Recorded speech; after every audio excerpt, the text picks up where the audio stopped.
Greetings and salutations, and welcome to Radio Dayz, a podcast radio program that delves into the world of terrestrial radio. It's DJs and on-air personality, and you, all fans of radio as a medium. Here's your host, Ron. Hello and welcome to Radio Dayz The Podcast. You can hear this podcast on Buzzsprout, as well as all major podcast platforms like Spotify, Google, Apple Podcasts. You can also watch this podcast via YouTube and at ronrobinsstudios.com. In this episode, which is brought to you by Team 71 Mortgage Group, Brian Allure over there, as well as Radio Dayz, the docuseries. Before we get into today's show, I want to give you a quick update on the progress of my documentary about the history of terrestrial radio. After 9 years of this labor of love, it's all but complete. In fact, I've decided to edit two different productions, a 5-part docuseries and a condensed 2-hour movie. Early feedback has been extremely positive. My last hurdle in this production is to raise the thousands of dollars that Getty Images is charging for the copyrights to some of the critical images that I need to tell this story. I have launched a GoFundMe page in hopes of raising some necessary funds, and if you'd like to help out, donate, please click the link in the description. You will get a mention in the credits. If you are unable to contribute, my ask is simply this: share that GoFundMe page with as many people as possible within your sphere of influence. Thank you so much in advance. Now, on with the program. You may or may not know this, gentlemen, but if Art Volo is considered radio's best friend, my guest today should be known as radio's wingman. He's had an amazing career in promotions and advertising. He's done amazing things, and he is one of radio's biggest advocates. Ladies and gentlemen, please welcome the incomparable Mr. Michael Seltzer. How are you, sir? Well, I'm fine. That was a lovely introduction. I appreciate that. The wingman. I guess I would go along with that, or maybe radio's second best friend. There you go. Well, I mean, you and Art can argue, because you both do a lot of radio stuff, and you're big advocates. We don't argue. We just laugh. Too old for that. Right. Before we get into your career, Michael, let's talk about. Let's go back in the Wayback Machine, and I want to ask him of the young Michael Seltzer. What is your earliest memory of listening to the radio?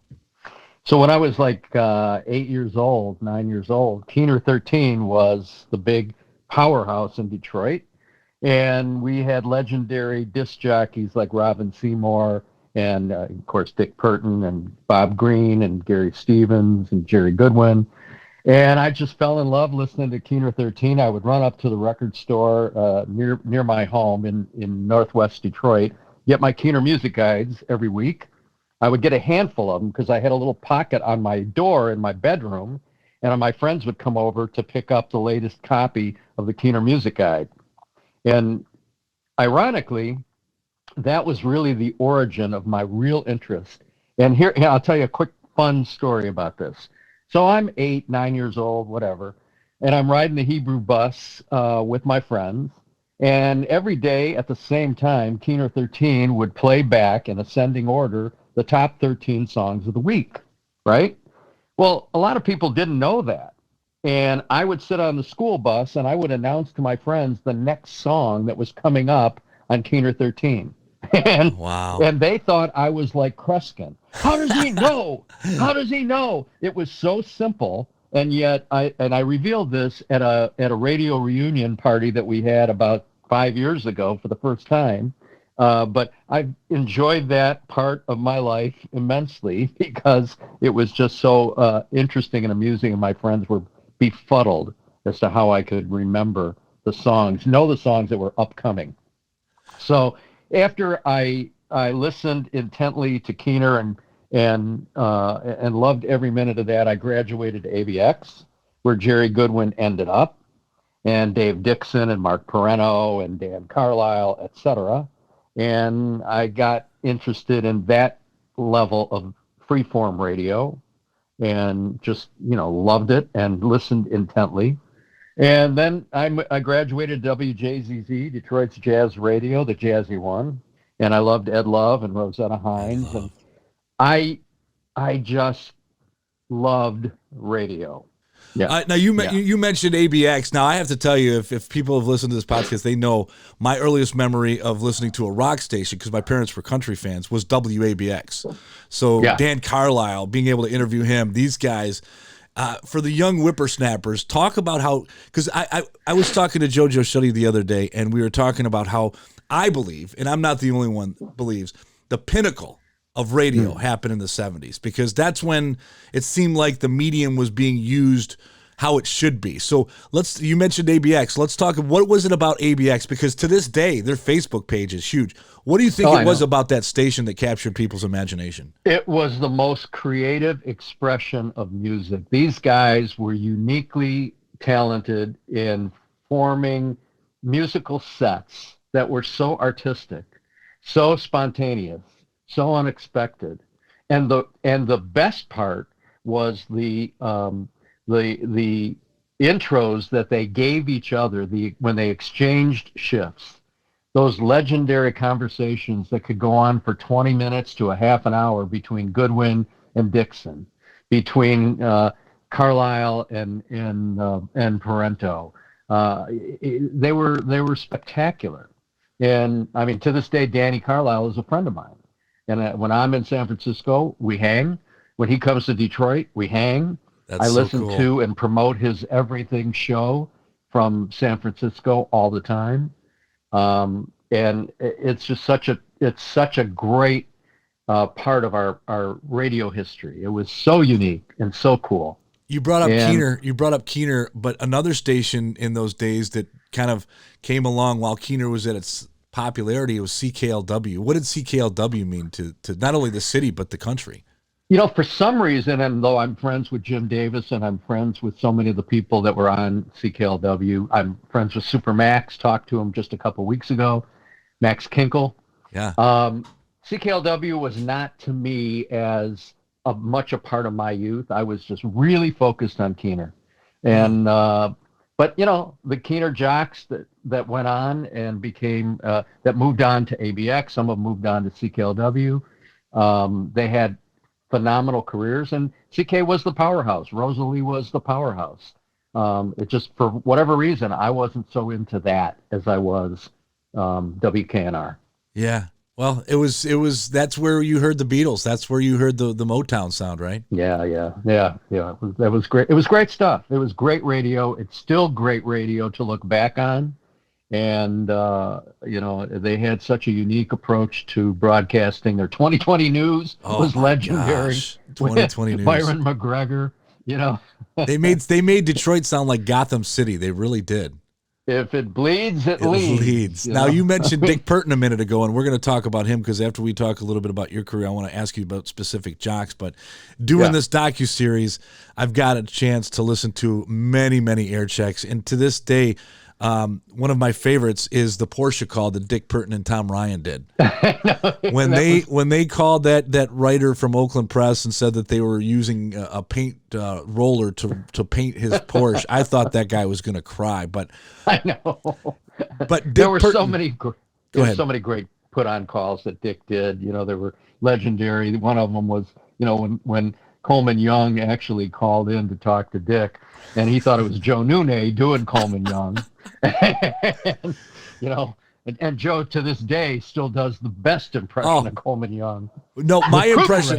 Yes, Kruger. It's funny because people say, "Oh, that's a pretty good imitation of Coleman Young," and I was like, "No, that's an imitation of Joe Nune imitating Coleman Young." Because I remember the bit he did. I told him to put a fun. Oh, I'm sorry. That's okay. No, that's okay. Franklin wants to be on the podcast. Hello, Franklin. Hey there, buddy. But no, I remember when he said, I told him he was imitating Coleman Young, and he says, I told him to put a sealant on the funds, not put the funds in the ceiling. And I laughed hysterically at that. But we'll talk a little bit about Dick Purton in a little bit. But let's get back to your story. How does someone get so involved from radio coming from a marketing company? How did that transition happen? Well, I mean, here's the whole story. The whole story is that when I was 13 years old, WXON TV, Channel 62, launched on the air from 100 Decker Road in Walled Lake. Aben Johnson was the owner and proprietor. And I immediately attached myself to this new TV station that was showing reruns of Leave It to Beaver and Ozzie and Harriet and Highway Patrol and Robin Seymour's Swingin' Time, right? Yeah. And I started, calling the station and trying to learn about TV, and I became a regular, writing press releases for WXON TV, sending them to Betty Lou Peterson and Frank Judge. Betty Lou said to Aben Johnson, the owner of the station, I don't know what you're paying this kid, but it's not enough. Wow. They Aben was a wonderful owner, operator who appreciated my sincere and loyal interest, invited me out to the station. So when I was 14 or 15, my dad drove me out to 100 Decker Road, and I sat in that TV station and watched them do their thing. I had been writing press releases at the age of 13, 14, whatever. Cool. I had been collecting leads while watching Channel 50 and watching other TV stations and sharing them with their sales department. And Aben paid me a little bit. I think it was 25 cents a lead. Wow. He said to me, you're young and you've got a lot of spark. When you finish school, come see me, and we'll help you. So along these next years, I had a variety of different jobs. One of them was in the advertising department at Lafayette Radio Electronics. Remember, Lafayette Radio Electronics was a chain of little superstores owned by Joe Blumenthal. And when I was 18, I went to see Aben, and he said, you're too young and your hair is too long to sell this stuff. But he flipped me to his sales manager, a guy named Cliff Barish. And Cliff said, hey, Mike, there's a new ad agency in town that I think would probably have some interest in you. And he called a guy named Gary May. And he said, Gary, I got a guy in front of me that I think would be a great addition to your staff. Why don't you interview him? And he interviewed me and he hired me. And I went to work for an ad agency called Diversified Media. I was there for about a year and a half, and I was building a book of business. And the company had financial issues right from the get-go. And I wasn't being compensated the way I should have been, having become this whippersnapper that was securing all this new business, Sure. Leo Adler Dotson and Worldwide Waterproofing and a bunch of small retail businesses. But I ended up taking my book of business, starting my own company in 1977.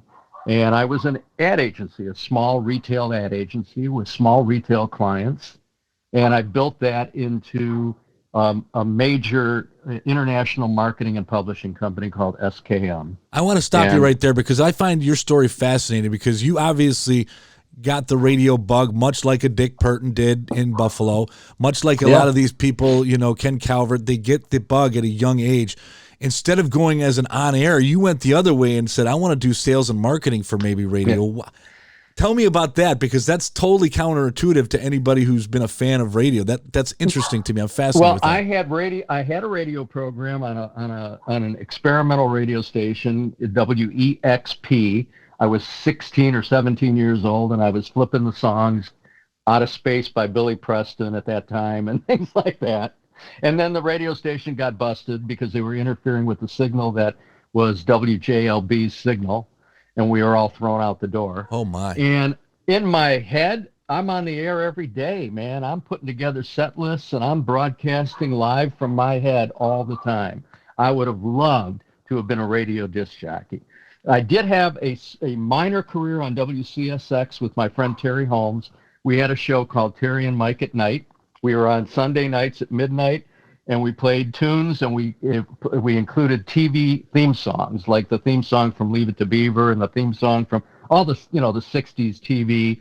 And it was sort of a nostalgia show, and we had a lot of fun with it. Tom Bender was the general manager of the station at the time and a good friend, and they gave us this hour, and we had a lot of fun doing it. But yeah, I ended up being a businessman because I had a knack for it, evidently. I was able to secure business very quickly. I'm sure you got paid more than the jocks. I know that's true. I definitely had a very rewarding 40-year career. I retired when I was 58 years old, and but that's because I started so young and built a a tremendous book of business with national clients like Ford and Goodyear and Sherwin-Williams and Ace Hardware and Walgreens and Kroger. So, as a little sidebar, do you know Ron David? Sure, I sure do. My wife and Ron's wife are friends, and so that's how I met Ron David. He has a book called "But I Never Met Sinatra," and I love Ron because if you don't know who Ron David is, he was the genius behind all those Elias Brothers commercials for my generation, the big boy. In fact, his claim to fame is he was the only one that got Rodney Dangerfield says, "I get some respect at Big Boy." But I bring him up because people forget his dad, I think, did mornings at CKLW for a while. He went, like you, he went the promotion, marketing, sales route, and that's not the sexiest route, but as far as longevity, you guys didn't move around as much as us, on the air. I ran my own shop for 40 years. I had nothing but fun. It was never a job. It was during the time that the radio and TV stations were taking us everywhere, giving us everything. I never paid for a concert ticket. I never paid to go to see a Tigers game or go to the Fisher Theater. They would waltz into my office with color TVs and stereos. They took us on ridiculous vacations to Aruba and Hawaii, and I hung out. And I'm here in my 20s. I'm hanging out with Richard Golden from DOC and Art Van and all these legendary retail, major mega guys who took me under their wing because I was young and energetic and a quick study and fun. And we grew up together, and I love all that. So, the broadcasting industry was what I cherished. But the media side was where the money was. Right. And I learned that very young, very quick, and I mastered it and had a great career. I want to ask you about some specifics because some things that I had fun learning about doing this docuseries is, and some of it happened right before, because I was born in '69, so in the late '70s, early '80s is really when I got my taste for FM radio. But people forget. And now with all the talk of some of these newer cars getting rid of AM radio, it's kind of funny when you think about it. It wasn't that long ago when you needed an adapter, a converter to put on. Yes, talk about that dynamic, because that was, if you had an FM converter in your car, you were cool. Well, you had to have one because that's the only way you could listen to ABX and Riff and JZZ and whatever else. And yeah, I had one in my 1966 Chevelle Malibu, and it was in my glove box. And I couldn't go anywhere without it, And AM radio was no longer it wasn't the cool thing. FM was the coolest, and it never changed really. I mean, AM radio is still great, and I listen to a lot of radio, mostly talk at this stage in my life. But I love listening to Imus. I love listening to all the legends, and now, of course, you can hear anybody, anywhere, anytime. Right. You can hear Dan Carlisle in San Francisco. I listen to 88.5, the SoCal Sound, which is a kind of a free-form rock station out of Southern California. And Sky Daniels was the general manager of that station for quite a while, and I think he's the one who launched it. He's retired now, but he's got a great cast of personalities on that stage. Now you mentioned we've covered a lot, so I don't want to get too ahead of ourselves. But let's talk a little bit about. You mentioned earlier that you've befriended a lot of these guys. So one thing that you kind of organized like a reunion, but talk about. I mean, you're friends with some of the biggest names: Ken Calvert, Dick Burton, Tom Ryan. Talk about how this came to be. So in 1988, I had decided, along with Volo and Dick Kernan, our legendary friend Dick Kernan from Specs Howard, and another legend in the radio business, Billy Felch, who became Millie Coffee. The four of us, we were going out to lunch, and we were talking about our love of broadcasting. And I don't remember who came up with the idea specifically, but we decided we needed to have a radio reunion and to invite people who have been in the broadcasting industry to come back to Detroit, or if they're still in Detroit, join us on a particular night. And in 1988, I think it was September, it might actually be September 17th. I'm thinking about a poster. In any event, we invited people from all over the country to come back to Detroit for a Detroit radio reunion. And it was a huge success. We did it at the Michigan Inn over on J.L. Hudson Drive in Southfield. And we picked an MC that, was just in need of a career boost, a guy named Dick Purton. I'm kidding when I say that. Right. And so Dick became our MC. We decided that all funds raised would go to the Gail Purton Ovarian Research Fund. And Dick was the MC, and we had special guests, and over 500 people from all over the country came back. And over the years, and we did them every 5-10 years, we had Casey Kasem as our guest of honor. We had Soupy Sales as our guest of honor.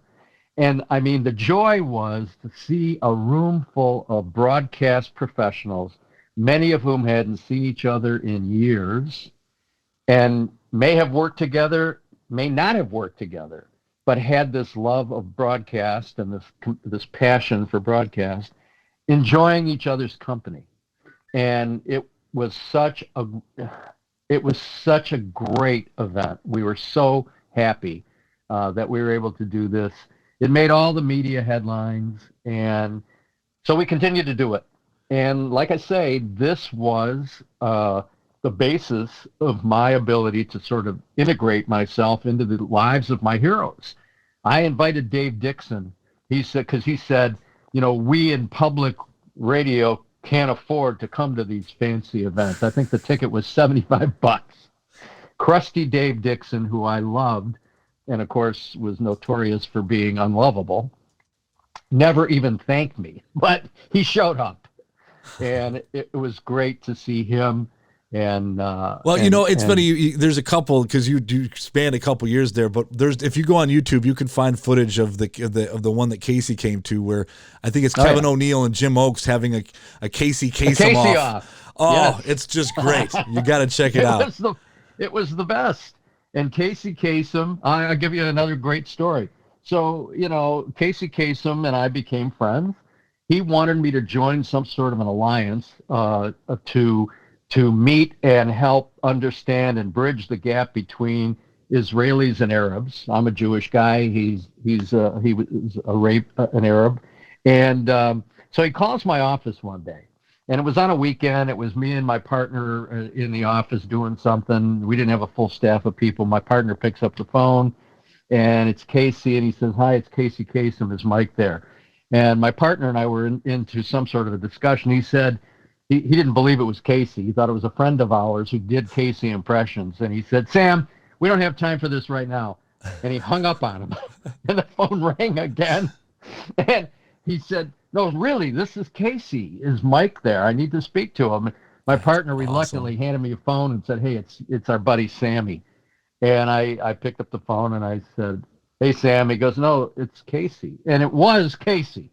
But it was just the funniest thing that we hung up on the poor guy. And I ended up doing the thing with him, and it was great. And he was... and so anyway, we have a million. People forget he's from Michigan. He's the most famous Wayne State alum out there, I think. Exactly. So these radio reunions were massively successful. I would then go on Purton's show the next Monday to present a check for the proceeds. And, of course, this was great. Dick loved it. And we continued to do that all the way up until 2 years ago. And I can launch into that story about Robin Seymour. I was going to bring that up because I was fortunate enough to be at that last one in Lake Orion, and it was right before Robin Seymour passed. He made it out. Right. Everybody, I mean, people like Doug Podell were gushing. I mean, the respect that all of us had for him. Talk about what that meant to you. I'll tell you what that meant to me. Everything, and I'll tell you why. His daughter, Deb, who is just a wonderful sweetheart that I've come to know and love, said to me, "Mike, I so thank you for doing this for Dad. I grew up being in this TV studio with him, and I said to my dad, 'Who's that young black boy, the blind black boy?' And my dad said, that's a young man named Stevie Wonder."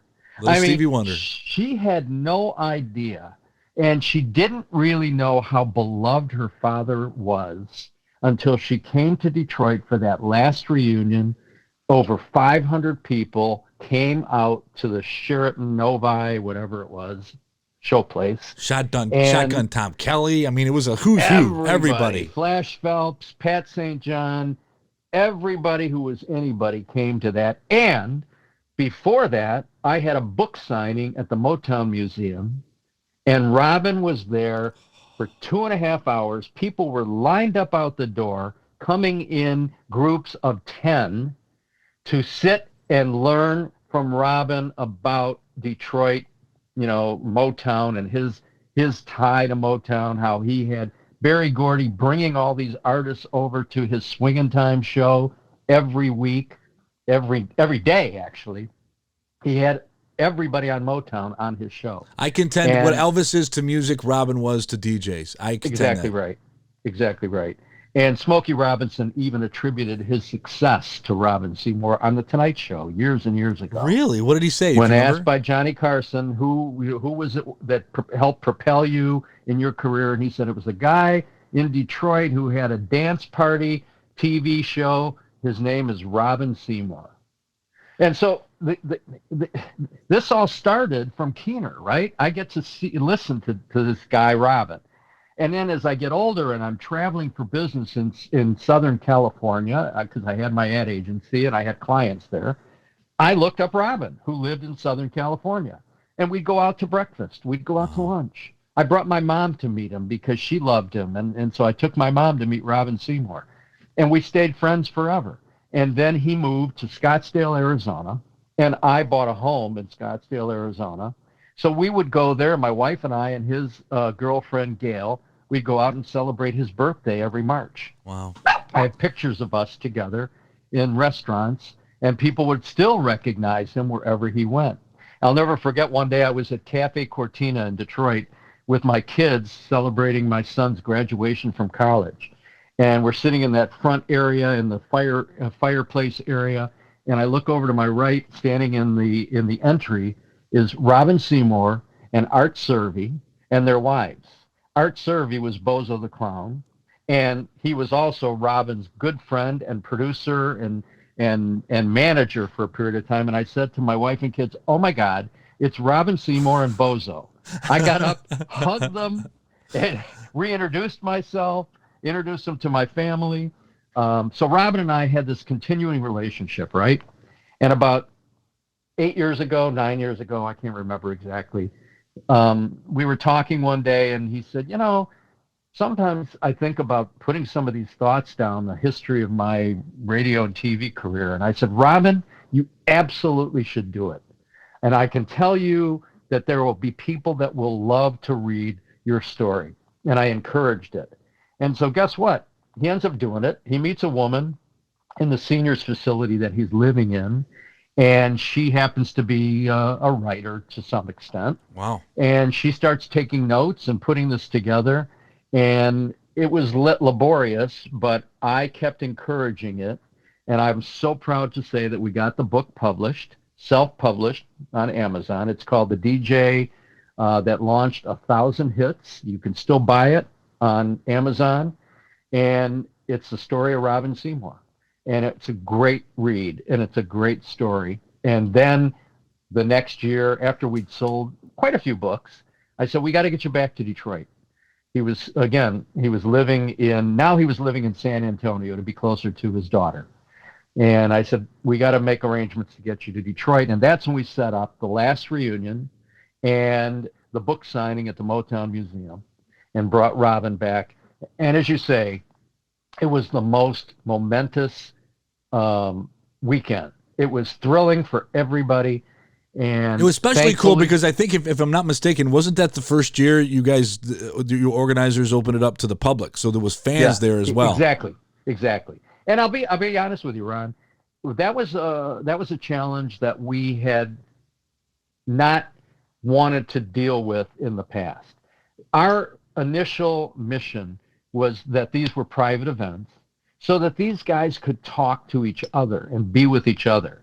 Because as much as we know the fans adore them, when you're confronted by fans, you can get stuck in a corner with somebody Right. who's well-meaning and lovely, but you know how that goes. You're in a conversation with someone who appreciates you, but in the corner of your eye, you see Shotgun Tom Kelly, and you're like, I got to go talk to him, please. I gotta go. Yeah.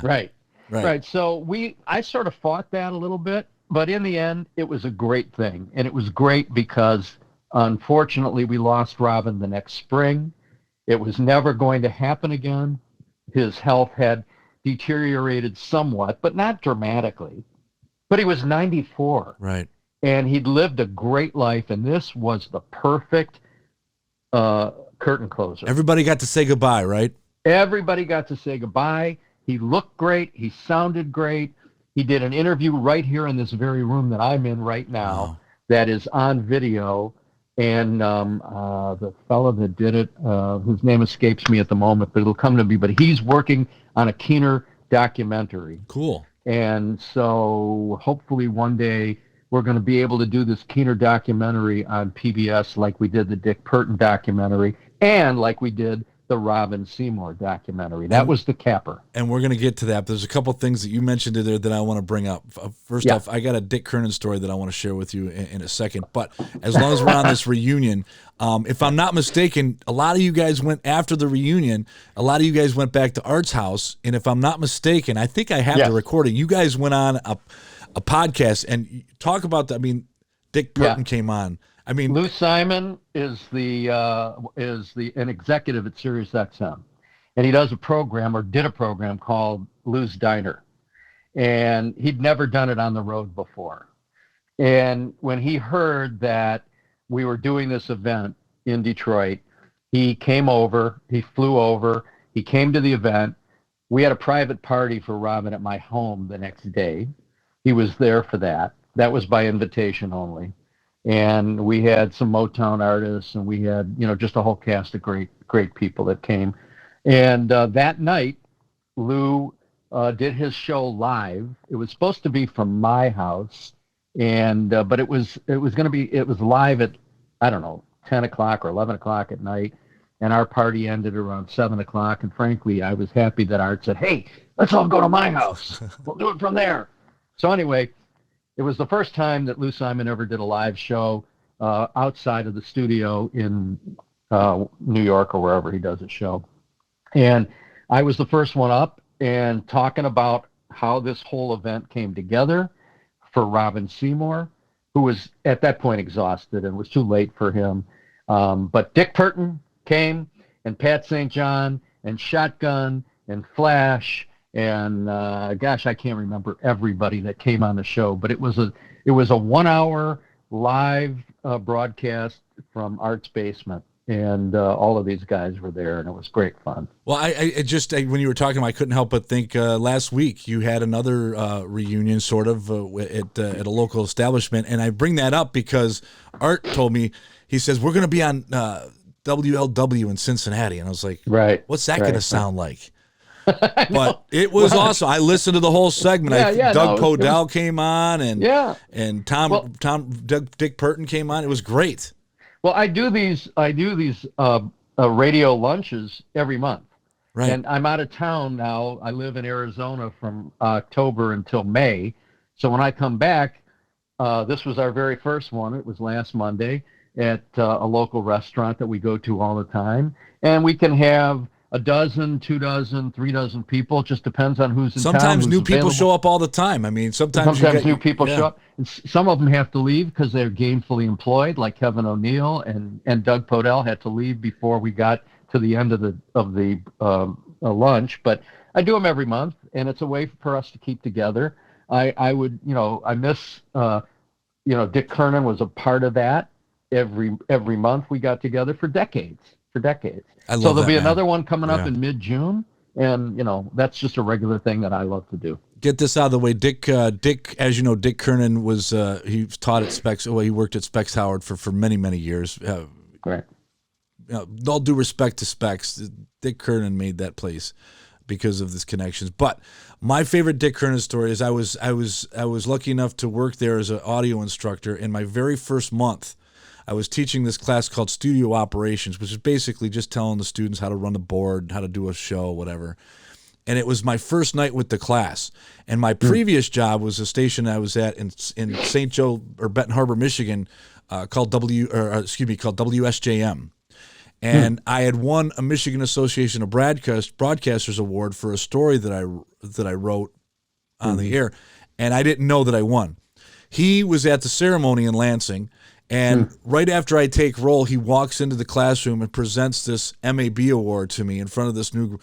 I got street cred right out of the jump because Dick Kernan brought this award to me and handed it to me. But, I mean, that's just one of many. Dick Kernan probably single-handedly got me my first 3 gigs in radio. That man was amazing, and most people don't know the career he had before he got to Specs. He was at WRIF when it became WRIF. Legend. He hired people like Dan Carlisle. I mean, he was a legend back then, and I miss him every day. I mean, Dick and I talked all the time. We saw each other at least once a month. I saw him just before he passed. I went to visit him in the seniors facility that he was living in.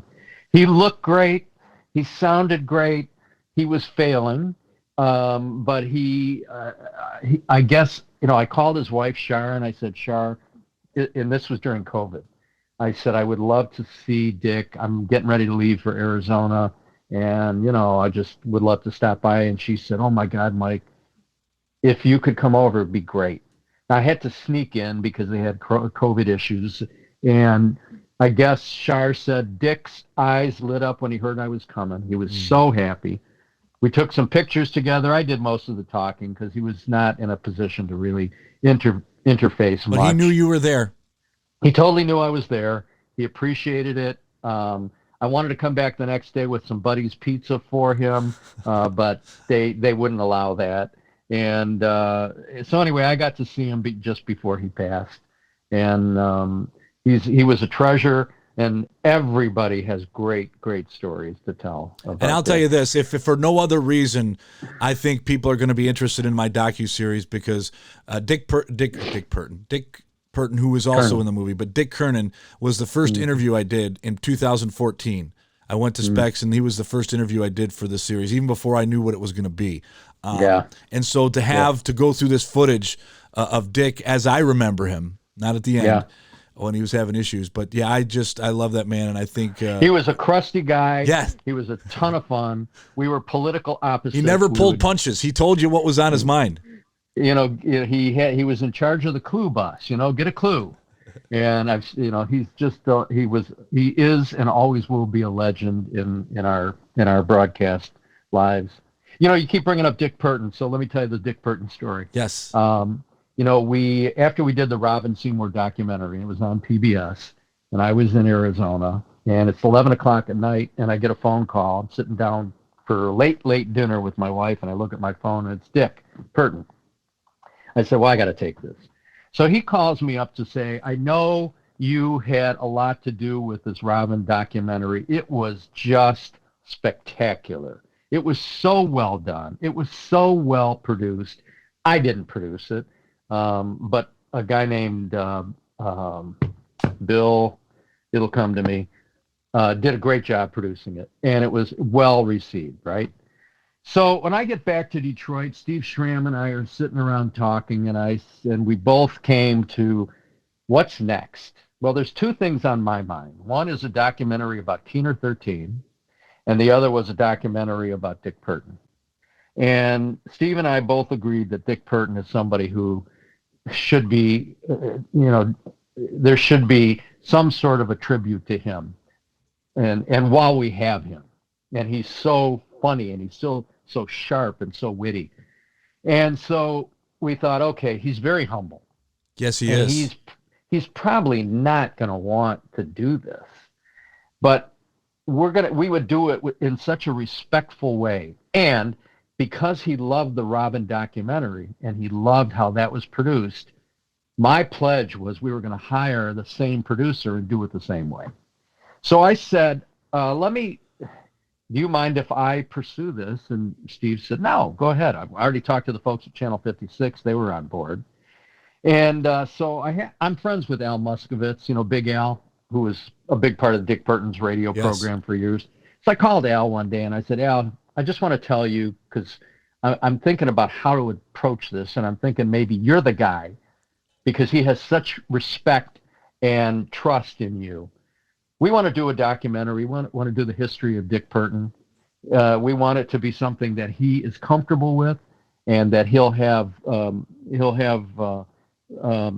ownership of, and we're not going to do anything to embarrass him or anything that he wouldn't want. And what are your thoughts? He says, I think it's a great idea. He says, do you mind if I just, bring him in on it and see how he feels? And I said, yes. Tell him that Bill Cadoba is going to be the producer, and that I'm going to be involved. Steve Schramm's going to be involved, the same team of people that put the Robin Seymour documentary that he loves so much. And a few days later, Al calls me and says, Dick's on board.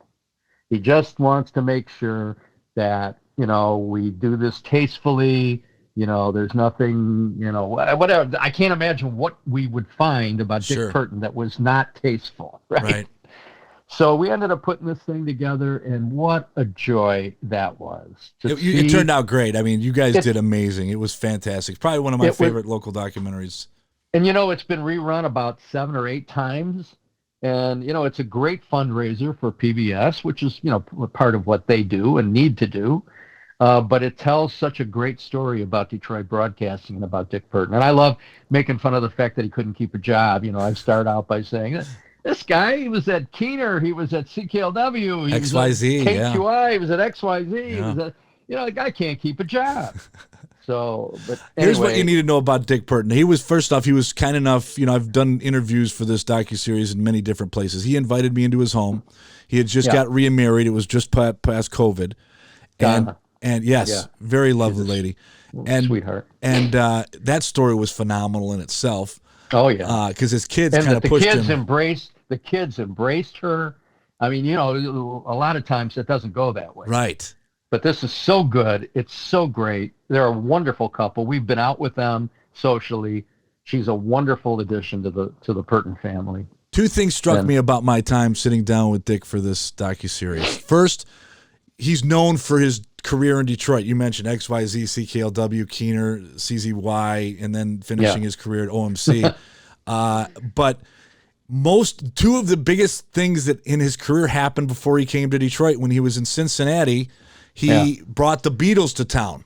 Right. I mean, he financed that. He produced it. He brought the Beatles to Cincinnati. And then another thing he did was he interviewed JFK when he was running for president against Nixon. That's a great story. And the second thing, and probably the most endearing to me, was after the interview, Michael, he invited me to come downstairs to see his trophy room. All right. Now I expected to see all this hardware. Now, don't get me wrong. He had some stuff from his induction into the National Radio Hall of Fame. He had a picture of John Candy, but everything else, Michael, was his family, his grandkids, his daughters, and that's all you need to know about Dick Burton. That is all you need to know. Yeah. And he was just great. And that's why there was concern and trepidation, because he's a humble guy. Yeah. And to this day, and he's very thankful and appreciative of how that whole documentary came together. We were all there live in the studio that night. And of course, he was nervous, but we did those live cutaways. We each had a few things that we wanted to say. But it was a well-produced documentary. It's been well received by the public. And I'm just proud to have been a part of it. Well, I want to ask you, because as someone who produced it, when you sat down, did you get to see it before it was aired? I did get to see it. Tell me what was going through your head when you said, were you pleased? Were you like, oh, this is going to be awesome?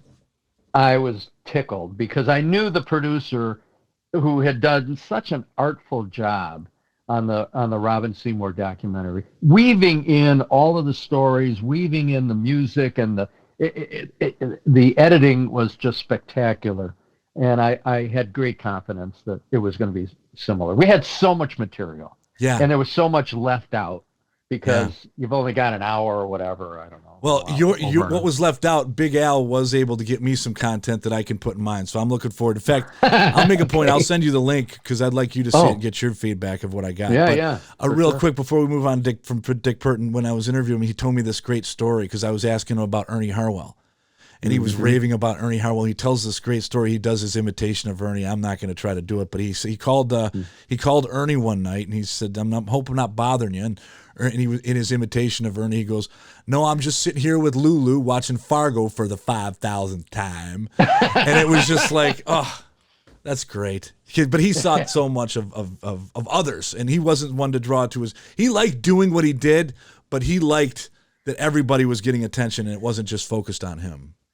True. And, I had an experience with Ernie, too. We became a publishing company, as I said, and one of the projects that we had was for Domino's Pizza when they owned, and Tom Monahan owned the Tigers and Domino's. We did a little book called Tiger Fan Facts, and it was given out free with pizza for a promotion. And Ernie was involved in that with us.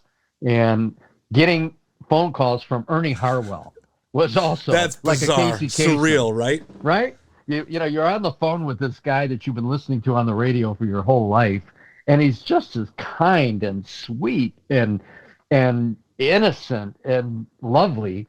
It's just heartwarming because, there's so many jerks in the world, and a lot of them are in show business. But I've had the great pleasure of befriending people that are just warm, nice, friendly. I mean, Van Morrison is I'm a big fan of Van Morrison. We travel around the country. My wife and I have been to hundreds of gigs. We've come to know. Time out. I have to tell you, me and my wife, we saw him in Vegas a couple years. In fact, we saw him literally a month before COVID. Like we were in Vegas and then COVID happened. Yeah. But my point is if you go to a Van Morrison show, the guy doesn't say anything. He talks to his band. He does not. So when you published that clip of him going out, I was like, what did they do with Van Morrison? That had to be a shock. And I think it was because he was in his hometown, no? Or home country? Because he usually doesn't talk to the audience, but in the show you were at, he did, right?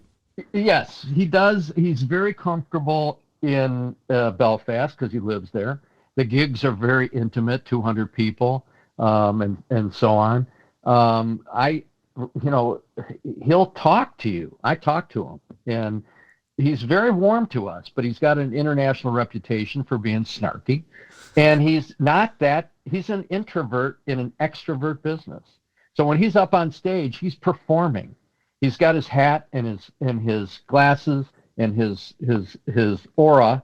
And he's not, it's so good to be here in Detroit. This is really wonderful. I haven't been here in 20 years. He doesn't do that. And people get pissy about it. I don't understand it. I don't care. I don't. I want to hear the songs. Yeah. So many artists spend so much time chit-chatting and telling stories. I'm a big Pearl Jam fan. Eddie Vedder does it all the time, but I don't like it. I'd rather you just sing the songs. Sing Black for me, sir. Maybe it's endearing to some people, but to me it's just a waste of time. And you're going to get 90 solid minutes of Van Morrison, very workmanlike, and if he doesn't play all your favorite hits, that's just the way it is. So I remember we were sitting next to some millennials, and they were like, they were mad that he didn't play In the Mystic. I was like, did you just not hear Wild Night? Did you just not hear this? Did you just? Yeah. What are you talking about, man? Well, these gigs he's doing right now in Europe are all one album. He's got a brand new album out called Moving on Skiffle, and it's spectacular. But he's playing it cover to cover, which he's never done before, except for one time. In 2008, he did Astro Weeks live. Astro Weeks is the seminal Van Morrison album from 1968. He recreated it, and he performed it twice at the Hollywood Bowl, and it was supposed to be that, one-off, right? And I sent a note backstage, and I said, man, you got to take this on the road. The audience loved it. So about 60 days later, they announced the tour. That's awesome. He did 26 gigs all over the world playing Astro Weeks. My wife and I went to 21 of them. And that was the only other time he's ever done one album cover to cover. And there were no hits. There was no Brown Eyed Girl. There was no Gloria. But they were spectacular. And that's what he's doing right now on the Skiffle thing. And it's being so well received. If you're hearing this podcast and you're listening or watching this podcast, do yourself a favor. If he's coming anywhere near you, you need to go see Van Morrison. Well, he's going to be here in September. He's going to do 14 U.S. gigs starting in Vegas, L.A., Santa Barbara, Boston. I can't remember all the gigs, but starting this September, he'll be in our area for a month. So here there's we your are in chance. 2023. We've talked about your involvement in the Dick Purton. What is your getting back to radio, because this is Radio Days. Yeah. What is your impression of radio today, Michael? Because we both know it's not what it was, but to me, as long as it's live and local, it's still important. Yeah, again, I do listen to live local radio. I do find programs that I enjoy. Most of it is talk. WABC has a great talk lineup, and then on the weekends they are music radio 77 with Cousin Brucey and so on. But we have that unique opportunity to listen to talent all over the country. And I read Ramp every day, and I read about the people that are being downsized or retiring and had 30, 40, 50-year careers, and I say we're never going to see that again. Yeah. So much is being voice tracked, so much is being corporately managed, and you've got morning shows that are obviously very popular, but the rest of the day parts are just it's scattershot, and it's just we're never going to see what we had in the 60s and 70s. Let me ask you this, because I mentioned it earlier. So there's talk of getting rid of the AM dial, the AM radio stations in some of these cars. Yeah.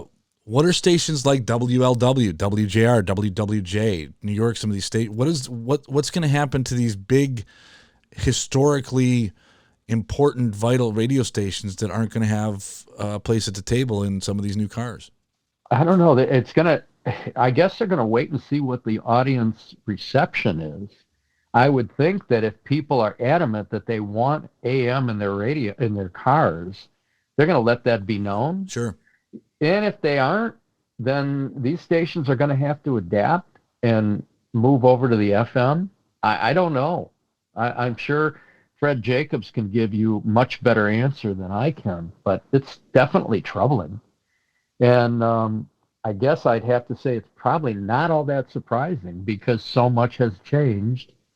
And just like television, back in the day, we had 3-4 major stations. Right. And then all of a sudden UHF, we had a little thing that you attached to your TV to watch channel 50 and Channel 62. 50, yeah. Pass, Right. yeah, all that stuff. And I remember those days well, man. And I used to watch the Jerry Lewis Telethon every Labor Day, and Channel 50 used to run all the promos for all the new shows they were putting on. Ben Casey starts Monday, and Right. that's all gone because now we have so many channels to choose from. I barely watch local TV. Yeah. Looking back on your career in and around radio, can you can you share some of your favorite moments?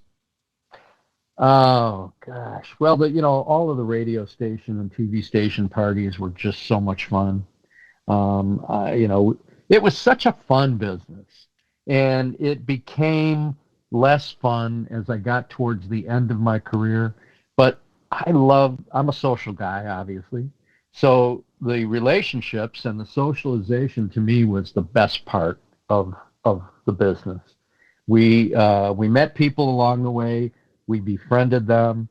We trusted in each other. We took care of each other. And it wasn't so cutthroat.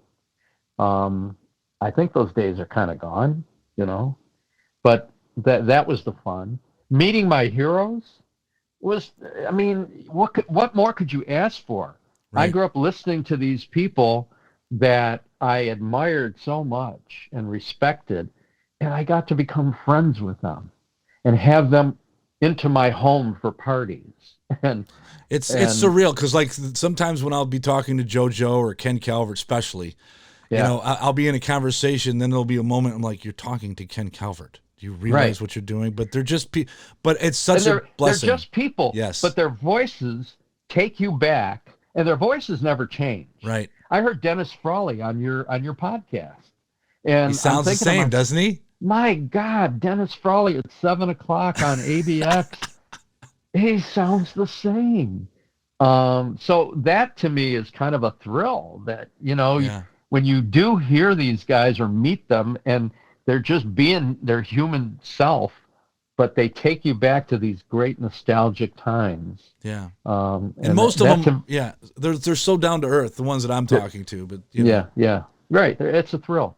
By the way, seeing Ken Calvert the other day was just great. He's moving a little slower, but he looks great. He sounds great. He's KC. He's KC, and it's kind of funny. His career has been interesting, too, because, I mean, he was at WABX. I think he was at W4. Then he took a job with one of the record companies before, I think, I'm not sure if it was Podell, but one of those guys brought him back to work at WRIF. I think it was J.J. Johnson who said, hey, come back.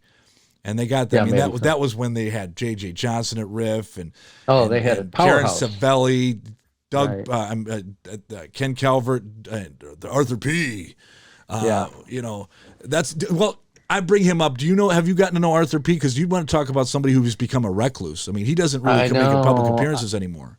I so hope that he would come to this last one. I asked somebody, and I don't think he can drive or doesn't want to drive. So I asked if somebody could pick him up. He was here at my home for the Robin Seymour thing. And no one was going to miss that. No, and I had a great time with him, and he sounds great. Same. I guess it was always one of those things where I was surprised, as we all were, that he didn't pick up his career after leaving Riff. I think there was a moment there where we all thought, well, he'll be back on the air next week, over at Wheels or some other rock station, or CSX or something. And he never did. Yeah. So we kind of lost him. And you're right, he became a recluse. I don't know what to say about that, I want to talk about, we touched on them both earlier, but I want to ask you about people that aren't necessarily household names. Kevin O'Neill's in this category. Kevin O'Neill's obviously doing very well with Mitch at JR, but I'm so sick and tired of people always saying he's the nicest guy in the world. I've seen the bad side of Kevin O'Neill. And I'll tell you what, no, I'm just kidding. I would just love one time to run into somebody who said, that Kevin O'Neill, that son of a bitch, he's the nastiest man I've ever met. Right.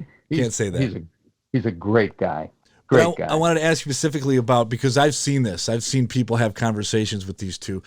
Jim Oakes and Joe Nune. Just asking them to have conversations with one of the people they imitate is just, to me, come on. I mean, have you done that? He's a regular member of our lunch cast. So I talk and have fun with Joe all the time, and we're on Facebook and making fun of each other all the time. Jim Oakes, unfortunately not. Yeah, he just passed away, I think in 18 or 19, not too long ago. Yeah, I hadn't seen him in years. I thought of him often, but what a great talent. And he did a lot of radio commercials for me. He was a great guy. I just, that was a tragic loss. Is there anyone that you would like to have met or become friends with that you haven't? I would have liked to have met. No one's coming off the top of my head, to be honest with you. I'm sure I'll come up with it right after we end this. Let me ask you this. We talked about where radio is now. What do you see as far as the future of radio, Michael? Well, look, I don't think that it's never going to be what it was, but it's still a vital part of our lives. And there are still people that drive to work and drive home from work and want to listen to familiar programs and voices. With satellite radio, obviously that market has been splintered. But I don't know that anything can ever really replace local live radio. When I say live, it's not all live, it's voice track, but that's all right. Public doesn't necessarily know or care, I guess. And to be honest, some of these young people have gotten really good at sounding live. That's right. And they're doing shows all over the country. So, for the same money, unfortunately, they're being heard in major cities all over the country. So, it's a business and it's gotten tougher, but what hasn't, Right. There's nothing in life that hasn't changed. I think COVID was a milestone. I don't know how we ever come back from that. What a tragedy. That has left so many lives and careers in tatters. Yeah. And, obviously there are varied opinions about all that, but that troubles me more than anything. Well, you can't, whatever your thought process, you can't deny it's had a major effect. It's had a major impact, and I can go on to all kinds of different tentacles of that, but suffice to say, there's not enough time. What's next for Michael Seltzer? What's your plan? Hey, man, I'm retired, have been for 8 years. I've devoted myself to charity. That's all I do. I sit on a number of boards. I deliver Meals on Wheels.